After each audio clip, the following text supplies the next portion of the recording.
Guys आज थोरै एउटा जानकारी जानकारी दिन खोजिराखेको छु। मैले आज एउटा काम गर्दैछु।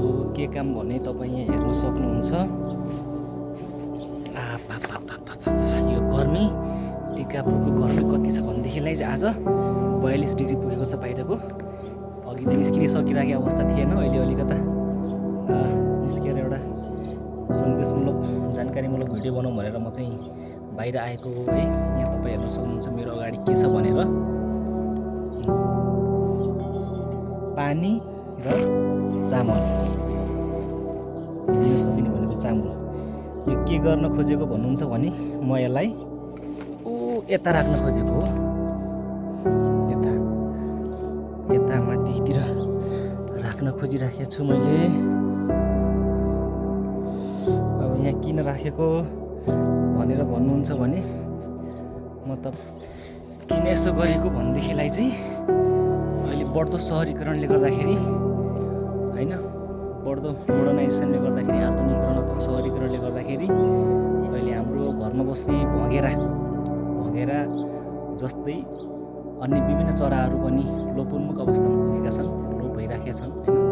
भँगेराकै कुरा गर्नुहुन्छ भने पनि विगत 10 वर्षदेखि यताको अनुसन्धानको रिसर्चको डाटा हेर्ने हो भनेपछि लगभग 40-50% भँगेराको पपुलेसन घटेको देखिराखेको रहेछ। र अझ सहरी क्षेत्रमा त भँगेरा देख्नै गाह्रो छ, किनभने मान्छेले कङ्क्रिट आरसिसी घर बनाउन थाले र भँगेरा भनेको यस्तो जातको प्रजातिका हुन् चरा जुन चाहिँ यहाँ पनि हेर्न सक्छ। यहाँ नजिक आएर सायद मेरो कुरा सुनिराखेको छ भँगेराले।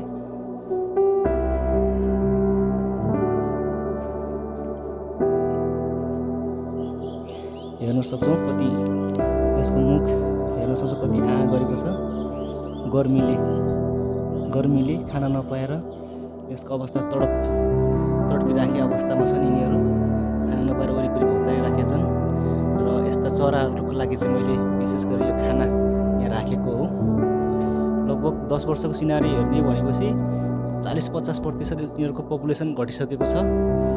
र ग्रामीण क्षेत्रमा त अझै पनि होला नै होइन, तर सहरी क्षेत्रमा चाहिँ भँगेराको पपुलेसन स्वाट्टै घटेको देखिन्छ। यस्तै गरेर चाहिँ गिद्धको पनि हामी हेर्न सक्छौँ। नेपालमा अहिले दक्षिण एसियाली मुलुकहरूमा गिद्ध 80-90देखि लगेर 99% गिद्धको पपुलेसन घटेको देखिरहेको छ। यो एउटा रिसर्चको डाटा हेरेको मैले अघि। त्यस्तै गरेर चाहिँ मौरी पनि लगभग धेरै नै 40-50% चाहिँ घटेको देखियो पपुलेसन मौरीको पहिलाको भन्दा। अहिले विकासहरूमा पाल्ने पनि त्यही किसिमका छन् मान्छेहरू होइन, त्यही भएर पनि केही कन्सटेन्ट छ मौरीमा चाहिँ। यिनीहरूमा चाहिँ धेरै घटेको छ क्या पपुलेसन चाहिँ। अनि यो गिद्धको पपुलेसन चाहिँ मेन गरेर चाहिँ गाई गोरुहरूलाई चाहिँ अहिले के छ भनेदेखिलाई चाहिँ अहिले बिरामी भएपछि भेटनेरी हस्पिटलमा लाने र पेन किलर औषधि खुवाउने, जेनरली ज्वरो नाप्ने पेन किलर खुवाउने मुख्य रूपमा भेटनेरी डक्टरहरूले चाहिँ सुरुमै गर्ने कुरा भनेको यही हो। र यो पेन किलर खुवाएको चाहिँ गाई गोरु मऱ्यो भने त्यसको मासु गिद्धले खायो भने गिद्धको किडनी फेल हुने रहेछ क्या।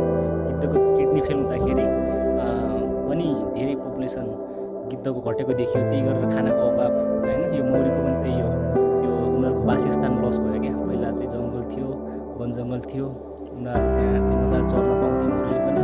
अहिले के भयो त भनेदेखिलाई चाहिँ वन जङ्गल फुडानी भयो र चर्ने ठाउँ छैन उनीहरूको लागि।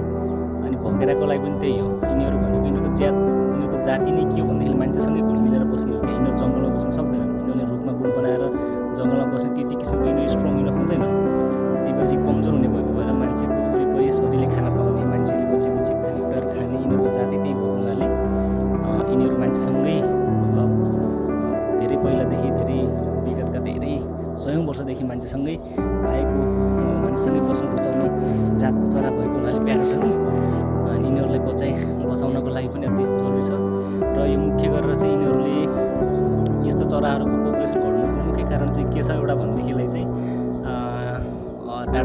रिसर्चको डाटा हेरेर मैले के रहेछ भनेदेखिलाई चाहिँ यिनीहरू चाहिँ आफ्नो दिशा पूर्व पश्चिम उत्तर होइन, त्यो दिशा कताबाट कता आफ्नो गुणहरू धेरै टाढा उड्ने होइन, उडेपछि आफ्नो घर जाँदाखेरि बाटो कताबाट आउने हो, कता जाने हो भन्ने कुरा यिनीहरू बिर्सिने रहेछन् क्या। त्यो मेन के कारणले हुँदो रहेछ भन्दाखेरि चाहिँ यो इलेक्ट्रोम्याग्नेटिक फिल्ड भनौँ होइन, अथवा रेडिएसनहरू भनौँ। हामीले मोबाइलहरू चलाएपछि यस्तो टेक्नोलोजीहरूको विकास भइसकेपछि यस्ता टेक्नोलोजी गर्दाखेरि जुन एउटा चाहिँ इलेक्ट्रिक वेभहरू जान्छ गर्दा यिनीहरूको दूरी नाप्ने अथवा दिशाहरू चाहिँ अन्दाज गर्ने पत्ता लगाउने त्यो यिनीहरूको क्यापासिटी घट्ने रहेछ क्या। त्यसले गर्दा पनि यिनीहरू एकपल्ट उडेर गइसकेपछि फर्किँदाखेरि आफ्नो घर बिर्सिने बाटो बिर्सिने त्यो कारणले पनि पपुलेसन बढिराखेको देखियो। त्यस्तै गरेर चाहिँ अरू के पनि भनेदेखिलाई चाहिँ यो यस्तो तापक्रम बढिराखेको छ, क्लाइमेट चेन्ज छ होइन, खानापिना समयमा छैन, पाइराखेको छैन यिनीहरू। त्यो कारणले गर्दाखेरि यो क्लाइमेट चेन्जले गर्दा विशेष गरी गर्मीले गर्दाखेरि अहिले हेर्नु सक्नुहुन्छ 42 डिग्री तापक्रम छ यहाँको। ठिकै पहिलाले कुरा गर्दैछु। यस्तो तापक्रमले गर्दाखेरि यस्तो चाहिँ क्लाइमेट चेन्जले गर्दाखेरि यिनीहरूको अन्डा चाहिँ छिटो ह्याच भइदिने क्या। अन्डा छिटो फुटेर बच्चा छिटो निस्किने क्या। छिटो निस्किँदाखेरि त्यो समय नभएर बच्चा छिटो निस्किँदाखेरि भँगेराको अथवा भँगेरा लगायत अन्य विभिन्न किसिमको चराहरूको त्यो त्यहाँबाट जन्मेका बच्चाहरू के हुन्छ नि त कमजोर हुने भए, तिनीहरू चाहिँ लामो समयसम्म बाँच्न नसक्ने भयो, के कारणले मरिहाल्ने भयो, कमजोर हुने भयो, रोग छिटो लाग्ने भयो तिनीहरूलाई चाहिँ होइन। छिटो अन्डा चाहिँ गर्मीले गर्दाखेरि छिटो निस्किने भए।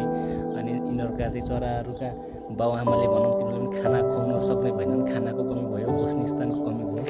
त्यही कारणले गर्दाखेरि थोरै यो इन्फर्मेसन भिडियो राखेको हो र मैले तपाईँहरूले पनि गर्नु होला यो सानो प्रयास आफूमा टक्क यसरी राख्नु होला।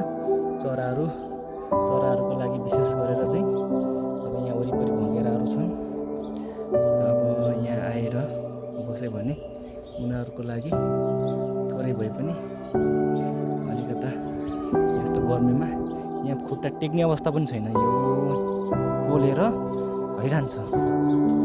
ओके यति इन्फर्मेसनको लागि चाहिँ यो सानो भिडियो बनाएको, कस्तो लाग्यो कमेन्ट गर्नु होला।